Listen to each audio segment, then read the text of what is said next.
नमस्कार, मैं doctor Gajendra Gupta BBD government college Chimanpura से बोल रहा हूँ। आज का ये जो वीडियो लेक्चर है बच्चों, ये बीएससी पार्ट थर्ड के बच्चों के लिए है।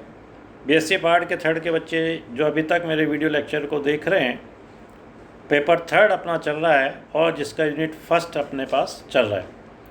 इसमें आज जो अपन बताएंगे या nuclear binding energy and mass defect के बारे में अपन बात करेंगे। हिंदी में बात करें तो अपन कह सकते हैं कि नाभिकीय बंधन ऊर्जा तथा द्रव्यमान क्षति। आपको ये सबसे बता दूं कि नाभिकीय बंधन ऊर्जा और द्रव्यमान क्षति का मतलब क्या है। तो उसके लिए एक इक्वेशन लिखी है मैंने। सबसे पहले इस इक्वेशन की बात करते हैं। बी जो है बाइंडिंग एनर्जी को बताती है, ए और जो है अपने पास द्रव्यमान संख्या को, और जेड जो है परमाणु क्रमांक को बता रहा है। एम पी जो है प्रोटॉन का द्रव्यमान को बता रहा है। एम ए न्यूट्रॉन के द्रव्यमान को बता रहा है जो कि नाभिक में पाए जाते हैं। एम ए जेड या एम और ए जेड ये नाभिक के द्रव्यमान को बता रहा है। ये इस इक्वेशन के अंदर आप देखोगे तो बाइंडिंग एनर्जी का मतलब क्या है कि बाइंडिंग एनर्जी के बारे में मैं बच्चों बात करूं तो एक सिंपल इस इक्वेशन पर आने से पहले मैं ये बता दूं आपको प्रैक्टिकली। जैसे कोई भी नाभिक है, अपन जानते हैं अगर नाभिक का प्रैक्टिकली किसी तरह से वेट निकाल लिया जाए या कोई मास निकाल लिया जाए, अपन मास की बात करें, मास निकाल लें नाभिक का, और नाभिक के अंदर चूंकि प्रोटॉन और न्यूट्रॉन बैठे हुए हैं, तो प्रोटॉन और न्यूट्रॉन का अगर मास निकाल लिया जाए, ठीक है, तो होना तो ये चाहिए कि दोनों मास जो है आपस में बराबर आने चाहिए, लेकिन बराबर नहीं आते। प्रोटॉन और न्यूट्रॉन के जो टोटल ऑफ मास आता है वो प्रैक्टिकली जो नाभिक का जो मास आता है उससे ज़्यादा आता है।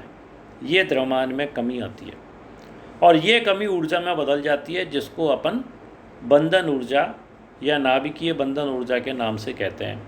यही ऊर्जा होती है जो नाभिक के अंदर उपस्थित प्रोटॉन और न्यूट्रॉन को बांधे रखती है, या अपन कहें कि वो एक नाभिक को बनाए रखती है। तो एक नाभिक को बनाने के लिए इतनी ऊर्जा की आवश्यकता होती है, और अगर किसी नाभिक को तोड़ा जाए तो भी इतनी ऊर्जा उसको देनी पड़ेगी, तब वो अपने एलिमेंट्री पार्टिकल्स मूल अवयव के अंदर वो टूटेगा। तो इसी तरह ये बंधन ऊर्जा पे को अपन ने समीकरण 1 से यहाँ बताया है कि यहाँ पे प्रोटॉन के द्रव्यमान और न्यूट्रॉन का द्रव्यमान अपन जानते हैं कि जो द्रव्यमान संख्या है वो प्रोटॉन प्लस न्यूट्रॉन से आती है, तो ए माइनस जेड कर देंगे तो उतना न्यूट्रॉन का द्रव्यमान आ जाएगा अपने पास। और जो नाभिक का द्रव्यमान है उसको घटा दें और उसको एनर्जी में बदलने के लिए सी स्क्वायर से मल्टीप्लाई कर दिया। ये तो अपन जानते ही हैं, आइंस्टीन ने फार्मूला दिया था E = mc²। तो मास और सी स्क्वायर को मल्टीप्लाई करेंगे तो एनर्जी में कन्वर्ट हो जाता है। आगे भी बात करेंगे अपन इस पर। तो इस तरह ये बंधन ऊर्जा हुई जो नाभिक को बांधे रखती है। उसको तोड़ने के लिए जितनी ऊर्जा दी जाएगी वो उसकी बंधन ऊर्जा कहलाएगी। तो अपन साइंटिफिक वे में इसको कैसे बता सकते हैं? बंधन ऊर्जा एक नाभिक को उसके घटक न्यूक्लियनों में विभक्त करने के लिए आवश्यक ऊर्जा है। घटक न्यूक्लियन आपको बता ही चुका हूँ पहले, प्रोटॉन और न्यूट्रॉन। इसको अपन बंधन ऊर्जा के नाम से बताते हैं। जो समीकरण 1 है उसको इस तरह से भी लिख सकते हैं अपन, BaZ = ZmH। MH जो है हाइड्रोजन परमाणु का द्रव्यमान है, और A - Z Mn - MaZ C²। अगर कोई भी स्टेबल नाभिक हो, स्थायी नाभिक के लिए हमेशा बंधन ऊर्जा का मान पॉजिटिव होता है। एक AMU का मतलब एटॉमिक मास यूनिट, जिसका मान 931.5 मिलियन इलेक्ट्रॉन वोल्ट अपन C² के द्वारा बताया जाता है। तो बंधन ऊर्जा को अगर निकालना हो तो ये जो मास डिफरेंस आ रहा है इसको 931.5 से मल्टीप्लाई कर देंगे तो अपने पास ये बंधन ऊर्जा निकल आएगी। बंधन ऊर्जा के लिए और अच्छी तरह समझ में जाए तो मैंने एक एग्जांपल यहाँ प्रस्तुत किया है कि जैसे अपने पास कोई हीलियम का नाभिक है, उसमें हीलियम का जो है नाभिक है उसमें 2mH + 2mn - m, ये इक्वेशन अपन लिख सकते हैं जैसे मैंने लिखी है। और यहाँ इनके सबके अगर अपन मास रख दें जो कि वेल नोन होते हैं, तो अपने पास हीलियम की जो बंधन ऊर्जा आती है वो आती है 28.3 मिलियन इलेक्ट्रॉन वोल्ट। इस तरह के बहुत से एग्जाम्पल आपको डिफरेंट किताबों में मिल जाएंगे। कोई सी भी राइटर की किताब हो, सबके अंदर ये एग्जाम्पल मिल जाएंगे। तो ये तो बात हुई बंधन ऊर्जा के बारे में। अब अपन दूसरा लेते हैं, इसमें द्रव्यमान क्षति क्या होती है। क्षति का मतलब तो नुकसान, जैसा कि अपन जानते हैं। किसी भी नाभिक का द्रव्यमान उस नाभिक के घटकों के कुल द्रव्यमान से कम होता है, इसे द्रव्यमान क्षति कहते हैं। आप कहोगे ये बात पहले ही बताई, लेकिन पहले अपन ने डिस्कस किया है बंधन ऊर्जा के बारे में, बाइंडिंग एनर्जी। मास को एनर्जी में कन्वर्ट किया ऊर्जा की। अब जो डिफरेंस आ रहा है मास का, वही नाभिक का एक्चुअल मास और जो नाभिक के अंदर उसके मूलभूत अवयव हैं जिसमें अपन प्रोटॉन और न्यूट्रॉन को बताते हैं, उनके मासों का अगर योग ले लिया जाए अपन, तो उस केस के अंदर अपन इसको अपन डिफाइन कर सकते हैं।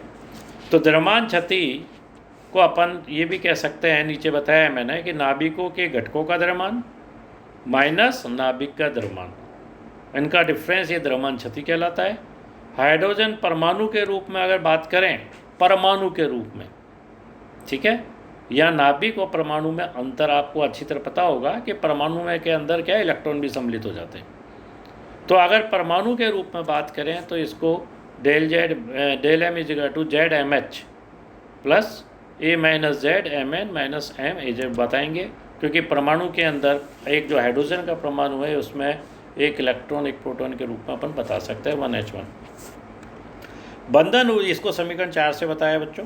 बंधन ऊर्जा जो है वो द्रव्यमान क्षति के तुल्य ही ऊर्जा होती है, मतलब द्रव्यमान क्षति जो हुई उससे जो ऊर्जा मिलेगी अपने को वही बंधन ऊर्जा कहलाती है। इसको अपन ने यहाँ चेंज करके यहाँ बताया भी है कि 931 से अपन ने इसको मल्टीप्लाई भी किया है। फिर आते हैं अपन इसमें पैकिंग फ्रैक्शन, संकुलन गुणांक क्या होता है। संकुलन गुणांक को बच्चों अपन ये कह सकते हैं कि किसी परमाणु के यथार्थ द्रव्यमान कैपिटल एम, यथार्थ मतलब एग्जैक्ट मास ए म्यू में, तथा द्रव्यमान संख्या कैपिटल ए का अंतर प्रति एकांक द्रव्यमान संख्या उस परमाणु का संकुलन गुणांक कहलाता है। अब आपको थ्योरेटिकली नहीं अगर समझ में आता है तो अपन इसको फार्मूले के रूप में लिख सकते हैं। मैंने यहाँ नीचे लिखा भी है कि जो संकुलन गुणांक है F is equal to capital M minus A upon capital A. M और माइनस ए की वही परिभाषा में ऊपर लिखा है, और m माइनस ए को अपन डेल्टा के द्वारा अपन a समीकरण 5 बताइए, समीकरण 5 से अपन 6 भी प्राप्त कर सकते हैं।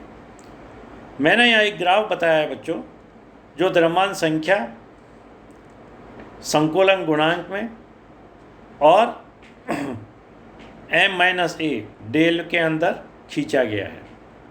इस रेड वाला जो ग्राफ है वो m माइनस ए को बताता है, और जो ब्लू वाला ग्राफ है वो ब्लू वाला ग्राफ, ये रेड वाला जो ग्राफ है वो फ्रैक्शन को बता रहा है, मतलब संकुलन गुणांक को बता रहा है।